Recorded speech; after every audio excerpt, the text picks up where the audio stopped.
Let's meet Chhotu Lal Prajapati. Heartiest congratulations to Chhotu Lal ji कि आपका selection हुआ शॉर्टलिस्टेड हुए डीवी एंड मेडिकल एग्जामिनेशन के लिए. तो स्वागत है थैंक यू सर। आप सभी लोगों का क्रैक साइको इंस्टीट्यूट में. तो यहाँ पर मैं बस जानना सी बात कि आप अपना जो एक्सपीरियंस है छोटू लाल जी वो शेयर करेंगे. आप स्क्रीन पर आ चुके हैं. तो सबसे पहले बहुत बहुत शुभकामनाएं आपको. Thank you sir. कैसा फील कर रहे हैं आप?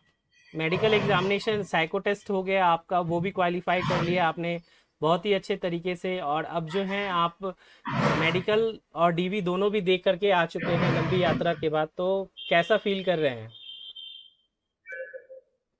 बहुत बहुत अच्छा लग रहा है सर। बाकी 10 दिन का सफर रहा था हमारा जी और वो कंप्लीट हुआ। उसके बाद में थोड़ा अब जाके गुड फील हो रहा है सर। जी जी बाकी 23 तारीख को हम घर से निकल गए थे जी और 26 से हमारा मेडिकल डीवी और मेडिकल स्टार्ट था सर। जी जी. 29 तारीख को हमें फ्री किया उन्होंने हम्म. और 3 दिन 2 दिन हमें घर आने में लगे थे फिर सर। अच्छा. ओके. तो सबसे पहले मैं मेडिकल का हाँ. अपना एक्सपीरियंस बताता हूँ। जी मेडिकल में कैसे क्या उन्होंने हमारी जांचें करवाई थी और कहाँ कहाँ उन्होंने पहले कौन सी जांच की थी और कहाँ पे हमें उन्होंने भेजा था। जी मेडिकल में आई टेस्ट का था सर। तो आई टेस्ट में सबसे पहले उन्होंने हमें बुलाया अंदर और एक रूम के अंदर एक ही स्टूडेंट को लेते हैं। साथ में डॉक्टर और उनका असिस्टेंट था। बस हम तीन लोग वहाँ पे रूम के अंदर थे जी और जी रूम को अंदर से उन्होंने लॉक कर दिया था। जी ब्लैक रूम था। पूरा दीवारें वगैरह सारी उसमें ब्लैक कलर हुआ हुआ था वहाँ पे। जी बाकी एक लाइट जली हुई थी और उन्होंने सबसे पहले आंखों में टॉर्च देके आंखों में टॉर्च देके आंखों को चेक किया उन्होंने। जी और उसके बाद में फिर उन्होंने नियर विजन का टेस्ट किया। नियर विजन में एक छोटा सा लिफाफा था, उसमें दो लाइन अलग अलग लिखी हुई थी सर। जी दो लाइनों में उन्होंने पहले एक आंख को हाथ से बंद करवाया ऐसे और उसके बाद में बोला कि अब ये पढ़ो। तो उसमें छोटे से लेके बड़ा तक लिखा हुआ था, तो पहले बड़ा पढ़वाया। उसके बाद में छोटा छोटा सबसे छोटा ऐसे हिंदी में लिखा हुआ था वो सब पढ़वाया। फिर दूसरी आंख को बंद करवा के और फिर राइट आई जो थी उससे चेक करवाया। तो मैंने दोनों पढ़ दिया था सर नियर विजन का। जी उसके बाद में फिर 6 मीटर दूरी पे हमारी टेबल चेयर रखी हुई थी जहाँ पे हम बैठे थे और सामने एक बोर्ड था। बोर्ड पे 7 प्रकार के सी लगे हुए थे सर, जिसमें कट लगा हुआ था। ब्लैक वाइट सी था और ब्लैक कट था सर उसमें। तो सबसे पहले उन्होंने बड़े वाले सी से पूछा कि इसमें तुम्हारे को कट दिख रहा है। तो मैंने बोला कि हाँ दिख रहा है। तो उन्होंने घुमाया उसको अप डाउन राइट लेफ्ट करके, तो मैंने उनको बता दिया। उसके बाद में फिर वो डायरेक्ट छोटे वाले पे आ गए जो सबसे छोटा सीधा सर, उस पे आ गए वो। और उस पे भी मतलब कम से कम 7-8 बार उन्होंने घुमाया और फिर उन्होंने पूछा। वो भी मेरा क्लियर था सर, वहाँ पे मैंने सब बता दिया था। उसके बाद में फिर सर लाइट वाला आया था सर। जी लाइट विजन का तो उसमें जो 3 प्रकार की लाइट होती है सर, उस लाइट में उन्होंने बस एक तो रेड कलर की थी, एक जो येलो कलर की थी वो थी और एक ग्रीन कलर की थी। ये तीन लाइट पूछी थी, तीनों मैंने बता दी थी। लेकिन डॉक्टर को पता नहीं कुछ प्रॉब्लम लगी क्या, वो दोबारा उठ के और फिर एक बार खुद से फिर वो लाइट को वापस से उन्होंने चालू किया जी और लाइट को मेरे को बताया कि ये बताओ। फिर उन्होंने लाइट का थोड़ा जो ब्राइटनेस था सर वो कभी ज़्यादा कभी कम ऐसे कर रहे थे, तो वो थोड़ा सा कलर में डिफरेंस आ रहा था सर उसका लाइट का थोड़ा सा। जैसे अगर उन्होंने तेज कर दिया लाइट को, ब्राइटनेस बढ़ा दी तो थोड़ा आंखों में चुभ रहा था। जी फिर जी. थोड़ा सा कम किया तो बिल्कुल लो हो गया। हम्म तो उस हिसाब का लग रहा था, लेकिन सर वो फिर फाइनली हो गया था हम्म. और वो वाला हो गया था। फिर दोबारा से फिर उन्होंने मतलब आँख का टेस्ट किया था सर टॉर्च से। जी जी और फिर उन्होंने किया कलर ब्लाइंडनेस का। जी जी इसमें एक मोटी सी एक बुक थी और बुक के अंदर उन्होंने पूछा तो उसमें नंबरिंग वगैरह थे। तो जी नंबरिंग मैंने बता दी थी कलर वाले। उसके बाद में फिर उसमें कुछ दो दो चार पेज पे तो नंबरिंग आई थी सर। उसके बाद में एक पैटर्न सा आने लगा था सर, जी जी. जिसमें नंबरिंग वगैरह नहीं थी और हम्म. ओनली एक पैटर्न था। तो उन्होंने बोला कि तुम मतलब इसमें कुछ दिख रहा है तुम्हारे को नंबरिंग वगैरह। मैंने बोला कि नहीं नंबरिंग तो नहीं दिख रहा। तो क्या जी. दिख रहा है? मैंने कहा ऐसे बस कलर सा एक जा रहा है, एक मतलब रो टाइप की बन रही है। तो बोली कि उस पर ड्रॉ करो। हम्म. तो फिर मैंने वो उंगली से उस पर ड्रॉ किया। ड्रॉ जी करने के बाद में फिर आगे भी आता है जो नो पैटर्न वाला आता है जिसमें कोई पैटर्न नहीं होता है सर। तो फिर बोले कि इसमें पैटर्न है या नहीं है। मैंने कहा पैटर्न नहीं है। तो बस वो सर वो ही पूछे थे। बाकी पूरी बुक थी, उन्होंने पूरी बुक पढ़वा ली उसमें जैसे नंबरिंग वगैरह और जो भी पैटर्न थे नो पैटर्न थे वो सब करके फिर अच्छा. कलर ब्लाइंडनेस का भी हमारा टेस्ट हो गया था सर। यानी छोटू एक सवाल मैं पूछना चाहूँगा. आपके जी अकॉर्डिंग जो कलर ब्लाइंडनेस टेस्ट हुआ था उसमें टोटल 3 जी तरह के टेस्ट हुए। एक हुआ जिसमें कि आपको डिजिट्स हैं, एक है जिसमें कि कुछ पैटर्न होता है जिसको आपको ड्रॉ करने के लिए बोला गया, यानी बिगिनिंग जी पॉइंट टू एंड पॉइंट। और जो थर्ड वन इंपॉर्टेंट चीज़ है वो है विदाउट पैटर्न, और वो भी आपको बताना है इसमें पैटर्न है या नहीं है। जी तो ये बहुत ही अहम जानकारी आप सभी लोगों जी के लिए है, जी जो भी अभी ये वाला वीडियो देख रहे हैं RRB NTPC station master medical examination के लिए। तो वहाँ आपके सामने एक बुकलेट उपलब्ध होगी जिसमें कि आपको 3 तरह के पैटर्न में आपके कलर ब्लाइंडनेस को चेक किया जाएगा। First one is digit, second one is pattern, जहां आपको beginning point to end point आपको ड्रॉ करना होगा पैटर्न, चाहे वो सर्कल हो, वो पेरीफेरल हो, स्पायरल हो, किसी भी रूप में।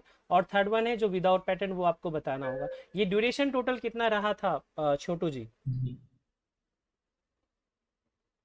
सर जो ये कलर ब्लाइंडनेस का था, ये सर कम से कम 5 से लेके 7 मिनट तक सर मेरे उसमें लगा था। अच्छा, 5 to 7 मिनट्स। ओके, चलिए थैंक यू वेरी मच जो हाँ आपने जी सर, बताया कि पूरा वो 5 to 7 मिनट्स का आपका ये ड्यूरेशन था।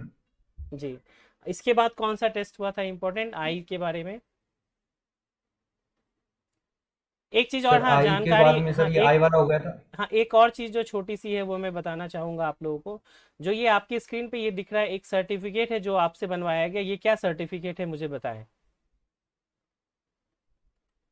सर ये लेजर वाला है सर।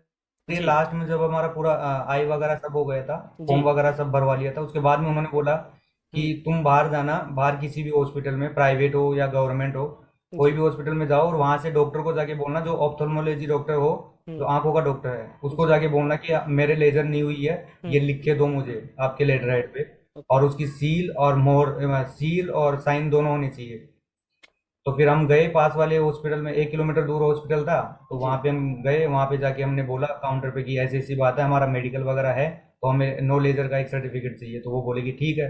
तो उन्होंने हमारी आई वगैरह वापस से, जो नॉर्मल आई टेस्ट होती है सर, जी। आई टेस्ट होती है, उसके बाद में एक लेजर वाला, लेजर वाली भी एक मशीन थी, तो उससे भी रेड लाइट आई थी उसके अंदर से, आंखों में से। जी। और वो मतलब उससे चेक किया था। उसके बाद में फिर हमारी रिपोर्ट जो थी, वो डॉक्टर थे वहाँ पे, तो डॉक्टर के पास गई। फिर डॉक्टर ने हमें बुलाया अंदर, उनके पास भी लाइट वगैरह मशीन वगैरह थी, तो उन्होंने चेक किया आंखों में फोकस देके पूरा, कि कहीं लेजर वगैरह तो नहीं करवाया हुआ है ऐसा कुछ। फिर तब जाके उन्होंने फिर ये नीचे जो यहाँ पे लिखा हुआ है नो ऑब्लिव लेजर करके, बाकी जी। कॉर्निया वगैरह भी आगे लिखा हुआ है इसमें, जी। तो ये पूरा लिख के उन्होंने ये लिख के दिया था। और फिर फाइनली हमने ये लास्ट में ये सबमिट करा के, और हम फ्री हो गए थे सर। यानी कि जो ये एक सूचना मैं आप सभी लोगों को, very important information to all of you, कि जिस भी हॉस्पिटल में आपके लेज़र टेस्ट, मतलब आपने लेज़र सर्जरी, लेसिक सर्जरी कराई है या नहीं, उसको जांच करने की अगर सुविधा नहीं है तो आरआरबी जो है मेडिकल बोर्ड, वो आपको किसी प्राइवेट हॉस्पिटल से ऐसा ही एक सर्टिफिकेट आपसे प्रोड्यूस करने के लिए बोलता है कि आप जाइए अपने प्राइवेट कहीं पर भी, जो है डॉक्टर आंखों के, और उनको बोलिए कि आपने नो लेसिक सर्जरी करवाई हुई है, और ऐसा वो एक सर्टिफिकेट देंगे। इसके वो 300 to 500 अकॉर्डिंगली चार्ज करेंगे। फिर आपको ये सारी चीज़ें प्रोड्यूस करनी, जिसमें कि उनके सील रजिस्ट्रेशन नंबर भी होंगे। एम आई राइट छोटू? जी सर।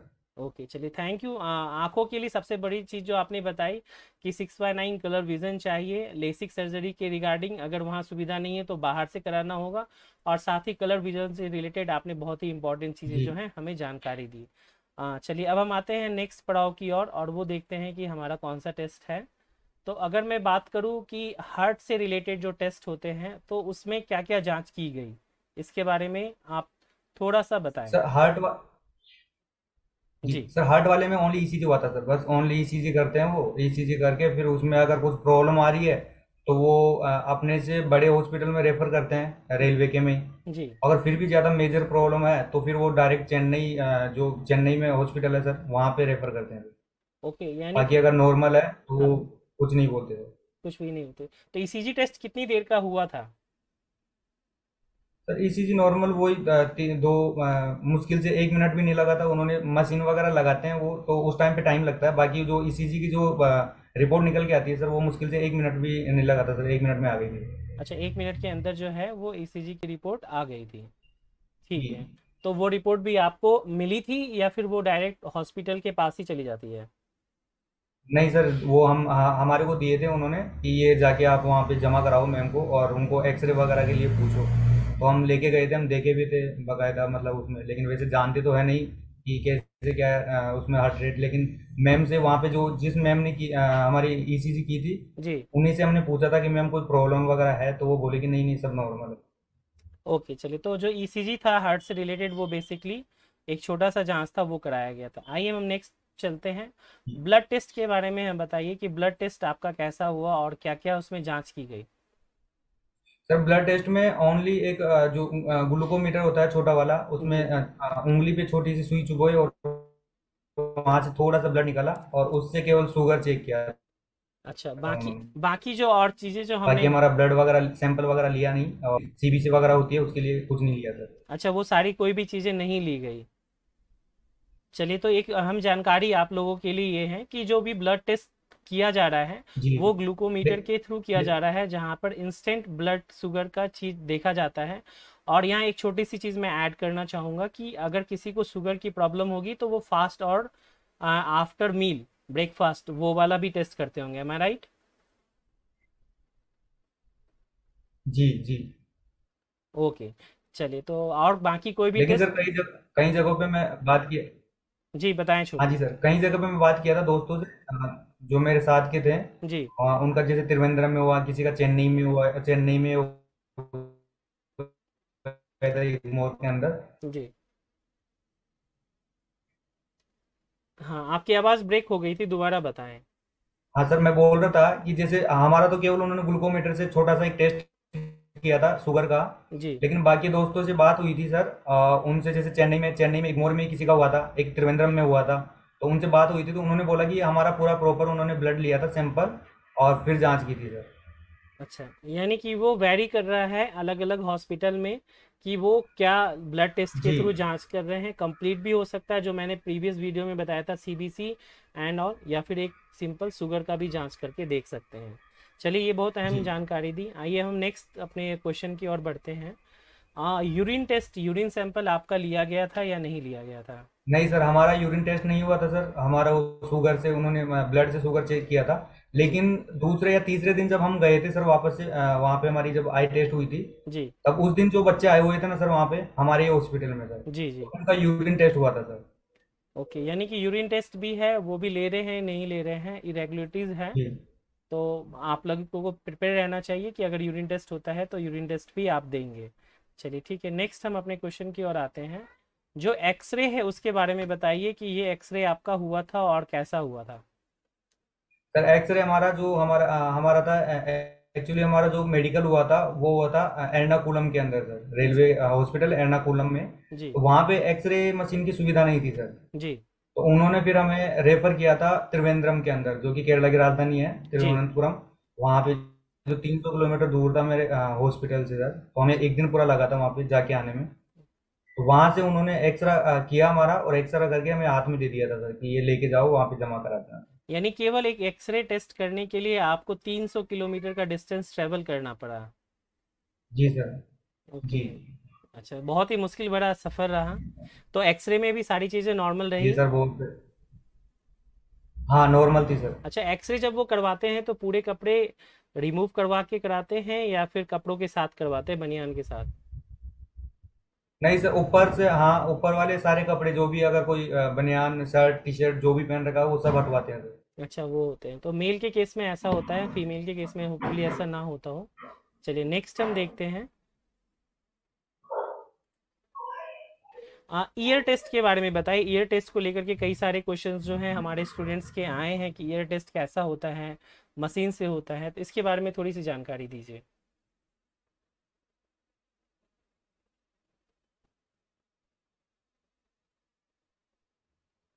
जी छोटू। जो ईयर टेस्ट जिनका सबका हो रहा था उनका नॉर्मली हो रहा था सर। टॉर्च से, ओनली टॉर्च से सर, टॉर्च से कान में टॉर्च से उजाला करके ओनली टॉर्च से चेक कर रहे थे सर वहाँ पे। अच्छा, केवल टॉर्च के थ्रू चलाकर चेक करें, तो यानी कि आप जितने भी लोग अगर देख पा रहे हैं वीडियो, तो एयर टेस्ट के बारे में थोड़ी सी जानकारी ले लीजिए कि सिंपल वो कि बिना किसी मशीन के लाइट के थ्रू देख रहे हैं, आपके पर्दे ठीक हैं, कोई इन्फेक्शन वगैरह तो नहीं है, यानी कोई साउंड टेस्ट अभी तक नहीं हुआ जी है। नेक्स्ट हम चलते हैं। ये जो है एक हाइड्रोसिल को लेकर के, तो ऐसा कुछ जांच जो है वहाँ पर आप लोगों को देखने को मिला? जी सर, उन्होंने मतलब पूरे कपड़े हमारे खुलवा दिए थे सर, और उसके बाद में उन्होंने पूरा मतलब बॉडी को चारों तरफ से घुमा फिरा के उन्होंने चेक किया था सर। टोर से चेक किया उन्होंने। जी। पूरा हाइड्रोसिल वाला जो टेस्ट करते हैं सर, वो नो टचिंग वाला था, लेकिन किया पूरा सर। बाकी पूरे कपड़े खुलवाने के बाद में उन्होंने बोला कि खांसने के लिए भी बोला कि खांसो अब आप। अच्छा, तो ये चीज़ें अहम जानकारी मैं आप सभी लोगों के साथ शेयर करना चाहूँगा कि जो हाइड्रोसील हो या फिर पाइल्स हो या फिर लंग्स का जो भी टेस्ट हो, तो उसमें बेसिकली क्या है, नेकेड बॉडी जो आप लोगों ने वीडियो की स्टार्टिंग में देखा होगा, जहाँ पर कि रोटेशन 360 डिग्री मूव करते हुए दिखाया गया और खांसते हुए भी दिखाया गया, उसी को संकेत के रूप में मैंने वहाँ पे बताया था, जो कि अभी छोटू जी बता रहे हैं आप सभी लोगों को कि वहाँ पर आपको नेकेड बॉडी घुमा करके और टॉर्च से भी वो देखते हैं, तो यहाँ इन दोनों चीज़ों की भी जांच की जा रही है। चलिए नेक्स्ट हम आते हैं। पाइल्स का भी यहीं से हो गया था। बीपी के लिए जी। क्या किया गया था वो बताएं। बीपी के लिए भी सर, जो ये मशीन जो आपके स्क्रीन पे दिख रही है सर, ऐसी मशीन थी, और जी। उससे उन्होंने यहाँ पे बांधा और बाद में इससे टेस्ट किया था सर। बाकी बीपी भी नॉर्मली आई थी सर। अच्छा, बीपी भी मेरी आई थी नॉर्मल है। 130/90 आई थी सर। अच्छा, सपोज मान लीजिए अगर किसी के बीपी बहुत ज़्यादा ऊपर या नीचे होते हैं, तो जो जांच करने वाले अधिकारी होते हैं उनका क्या कहना होता है। उनका यही कहना होता है सर, वो फिर उनको रोक देते हैं, जैसे कि बोलते भाई चलो ठीक है, तुम्हारा बीपी दोबारा से चेक करेंगे बाद में, थोड़ी देर वेट करो।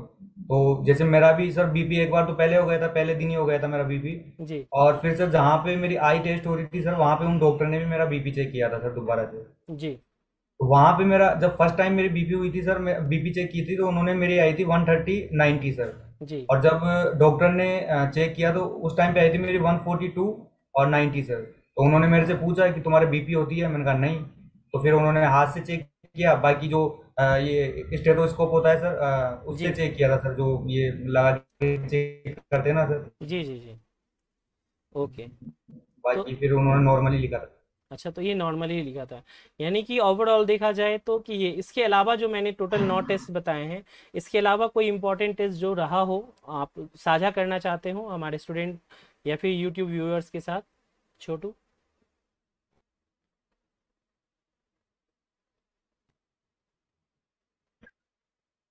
नहीं, यही टेस्ट हुए हमारे, इसके अलावा नहीं हुए। बल्कि यूरिन टेस्ट भी हमारा नहीं हुआ था।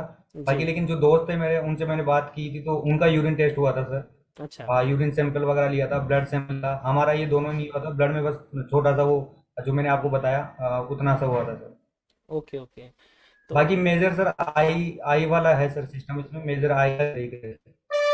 ओके, चलिए तो ओवरऑल अगर आप बताएं कि जो इम्पोर्टेंट टिप्स आप मेडिकल के लिए बच्चों को देना चाहते हैं और साथ ही डॉक्यूमेंट वेरिफिकेशन के लिए, वो आपकी नज़र में क्या है उसे बताइए।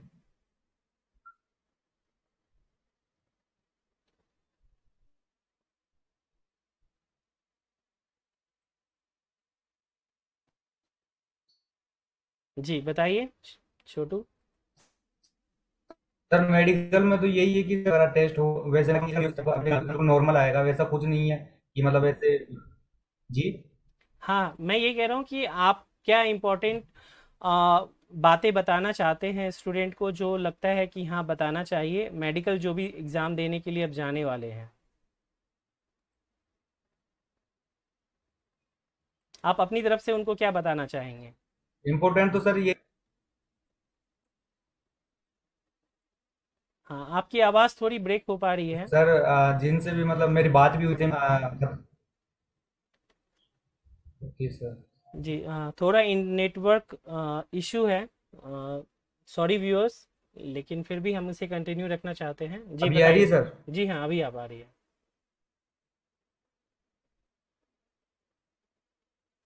जी जी छोटू बताइए। सर, मैं बोल रहा हूँ कि जैसे और जो भी स्टूडेंट को देने जा रहे हैं, तो वैसे घबराने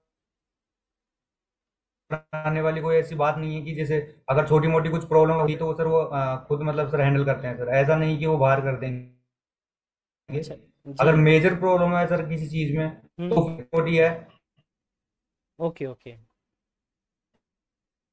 तो वो वहीं पे फिट करने की कोशिश।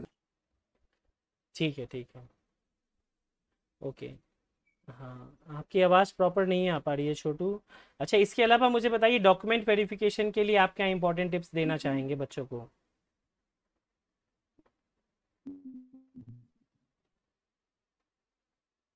मांग रहे हैं जो मेन मेन डॉक्यूमेंट्स है, जैसे 10th की मार्कशीट हो गई, 12th की मार्कशीट हो गई, जी ग्रेजुएशन डिग्री हो गई उसकी मार्कशीट हो गई, और जो अपना कास्ट सर्टिफिकेट होता है सर, स्टेट केंद्र जी वाला, जी वो, और बाकी जो उन्होंने डिक्लेरेशन दिया था सर, वो एक डिक्लेरेशन और 4 फोटो सर। जी जी।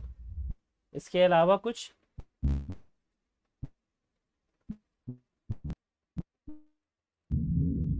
बायोमेट्रिक की थी हमारी उन्होंने, और हम्म, जी जी इस पे दोनों थंब, दोनों राइट और लेफ्ट दोनों थंब उन्होंने यूज किया था, हमारे दोनों मतलब लगवाए थे उन्होंने। जी जी।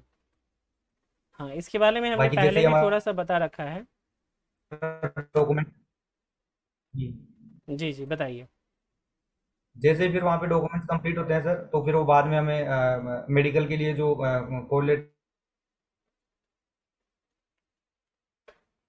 वो दे के और फिर वहाँ से भेज देते हैं।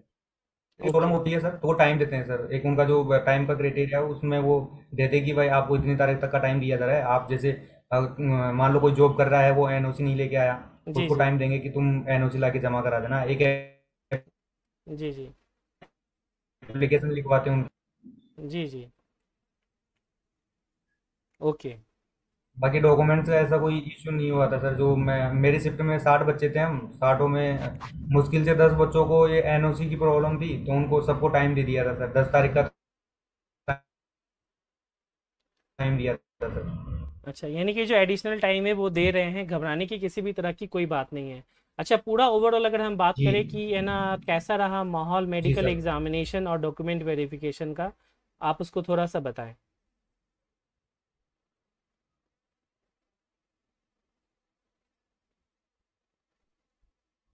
सर मेरा भी फर्स्ट टाइम ही था और पहली शिफ्ट में था मेरा, तो मेरे को भी थोड़ा डर लग रहा था कि पता नहीं क्या होगा, क्या नहीं है। जैसे किसी के एड्रेस में छोटा सा भी अगर पोस्ट नहीं लिखी हुई है, जैसे कि पोस्ट हमारी जी लगती है, तो वो पोस्ट उसमें नहीं थी आधार में, तो मेरे को वहां पे डॉक्यूमेंट्स लेते हैं, डॉक्यूमेंट्स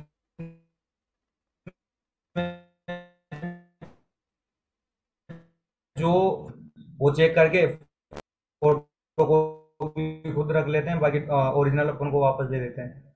उसके अलावा रही बात मेडिकल में, तो मेडिकल में हमें थोड़ी सी परेशानी हुई सर, क्योंकि हमारा एक ही हॉस्पिटल में नहीं हुआ था। हमें मतलब थोड़ा इधर से इधर, इधर से पहले तो 600 किलोमीटर दूर दे दिया, उसके बाद में फिर 300 का गया, तो थोड़ा प्रॉब्लम हुई हमें ट्रेवल करने में। बाकी सर वहाँ पे भी ऐसी कुछ दिक्कत नहीं थी। बाकी वो जो स्टाफ था वो ठीक था सर। अच्छा अच्छा। ठीक है, चलिए, थैंक यू छोटू, जो आपने बहुत ही अहम जानकारी जो है हमारे साथ साझा की। डेफिनेटली आपके द्वारा बताए गए ना चीज़ों का जो है बाकी बच्चों को भी काफ़ी फ़ायदा मिलेगा, इसमें कोई डाउट नहीं है। बस जाते जाते यही कहेंगे कि जी सर। बहुत बहुत शुभकामनाएं आपको, ऑल बेस्ट विशेस कि आपका जो एग्ज़ामिनेशन है वो अच्छे से सफल हो, डीवी और मेडिकल का, और जल्दी आपको ज्वाइनिंग मिले। Thank you for watching thank you sir. Everyone. जितने भी लोग हैं जो अभी तक इसे वॉच कर रहे हैं, उन सभी को बहुत बहुत धन्यवाद कि है ना हमसे जुड़े और यहाँ तक अभी इसको देख पा रहे हैं। Thank you for watching.